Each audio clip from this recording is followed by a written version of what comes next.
The Story of Dr. Dolittle by Hugh Lofting. Read aloud by Samantha Dunn. The 17th chapter.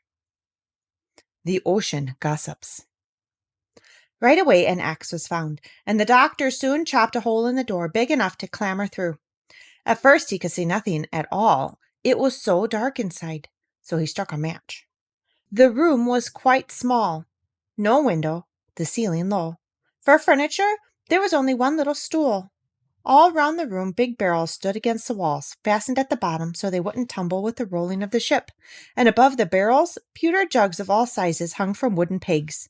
There was a strong winey smell, and in the middle of the floor sat a little boy, about 8 years old, crying bitterly. "I declare it's the pirates' rum room," said Jip in a whisper. "Yes, very rum," said Gub-Gub. "The smell makes me giddy." The little boy seemed rather frightened to find a man standing there before him, and all those animals staring in through the hole in the broken door. But as soon as he saw John Dolittle's face by the light of the match, he stopped crying and got up. "You aren't one of the pirates, are you?" he asked. And when the doctor threw back his head and laughed long and loud, the little boy smiled too, and came and took his hand. "You laugh like a friend," he said, "not like a pirate. Could you tell me where my uncle is?" "I'm afraid I can't," said the doctor. "When did you see him last?" "It was the day before yesterday," said the little boy.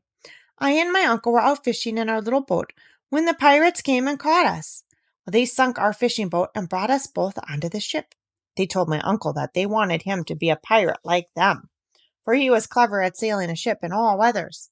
But he said he didn't want to be a pirate, because killing people and stealing was no work for a good fisherman to do. Then the leader, Ben Ali, got very angry and gnashed his teeth and said they would throw my uncle into the sea if they didn't do as he asked.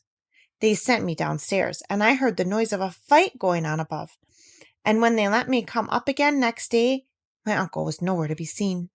I asked the pirates where he was, but they wouldn't tell me. Oh, I'm very much afraid they threw him into the sea and drowned him." And the little boy began to cry again. "Well, now, wait a minute," said the doctor. "Don't cry. Let's go and have tea in the dining room, and we'll talk it over. Maybe your uncle is quite safe all the time. You don't know that he was drowned, do you? And that's something. Perhaps we can find him for you. First, we'll go and have tea, with strawberry jam, and then we'll go and see what can be done." All the animals had been standing around listening with great curiosity, and when they had gone into the ship's dining room and were having tea, Dab-Dab came up behind the doctor's chair and whispered, "Ask the porpoises if the boy's uncle was drowned. They'll know." "All right," said the doctor, taking a second piece of bread and jam. "What are those funny clicking noises you're making with your tongue?" asked the boy. Oh, I just said a couple of words in duck language," the doctor answered. "This is Dab-Dab, one of my pets." "I didn't even know that ducks had a language," said the boy. "Are all these other animals your pets too? What is that strange-looking thing with 2 heads?" The doctor whispered. "That is the push-me-pull-you. Oh, don't let him see we're talking about him. He gets so dreadfully embarrassed. Tell me, how did you come to be locked up in that little room?" "The pirates shut me in there when they were going off to steal things from another ship.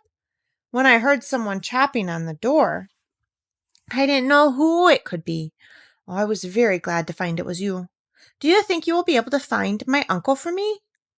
"Well, we are going to try very hard," said the doctor. "Now, what was your uncle like to look at?" "He had red hair," the boy answered, "very red hair, and the picture of an anchor tattooed on his arm. He was a strong man, a kind uncle, and the best sailor in the South Atlantic. His fishing boat was called the Saucy Sally, a cutter-rigged sloop." "What's cutter-rigged sloop?"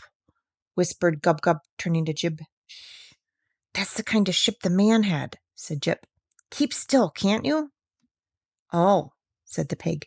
"Is that all? I thought it was something to drink." So the doctor left the boy to play with the animals in the dining room and went upstairs to look for passing porpoises. And soon a whole school came dancing and jumping through the water on their way to Brazil.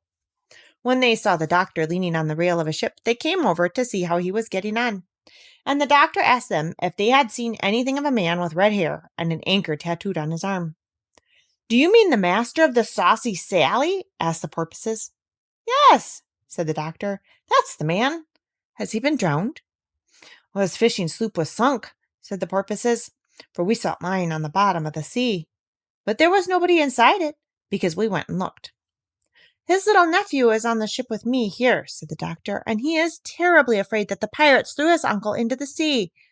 Would you be so good as to find out for me, for sure, whether he has been drowned or not?" "Oh, he isn't drowned," said the porpoises. "If he were, we would be sure to have heard of it from the deep-sea decapods. We hear all the saltwater news. The shellfish call us the ocean gossips. Nope. Tell the little boy we are sorry we do not know where his uncle is, but we are quite certain he hasn't been drowned in the sea." So the doctor ran downstairs with the news and told the nephew, who clapped his hands with happiness. And the push-me-pull-you took the little boy on his back and gave him a ride round the dining-room table, while all the other animals followed behind, beating the dish covers with spoons, pretending it was a parade.